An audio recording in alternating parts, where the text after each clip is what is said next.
Hi everyone, હું છું પરીક્ષિત ટમાલિયા. જય શ્રી કૃષ્ણ, હું છું મોનલ ગજ્જર. પણ આજે અમે ખાલી પરીક્ષિતને મોનલ બનીને નહીં, અમારી ફિલ્મ વાર તહેવારમાંથી બનીને અમારા કેરેક્ટર્સ બનીને આવ્યા છીએ. તો હું આજે તમને મળાવું પ્રીતલને અને શુભ મહેતા.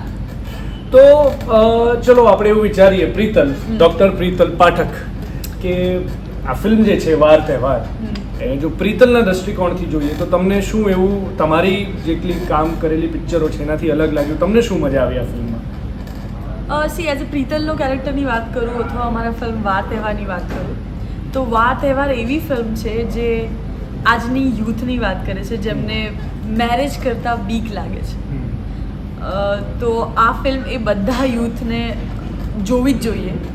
અને દરેક માણસના પોતાના રીઝન હોય છે મેરેજ કરવાના, મેરેજ ના કરવાના કે લેટ કરવાના. કરેક્ટ. સો અને એ ડેફિનેટલી ઇટ્સ અ ચોઇસ.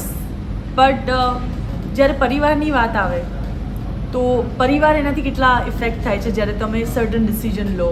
કેમ કે અમુક સમજ તમને અમુક સિચ્યુએશન જ શીખવાડી શકે. સો આઈ થિંક એ સિચ્યુએશન અને એ તહેવારોની વાત કરતી ફિલ્મ છે વાર. ક્યાં વાત છે. વાર તહેવાર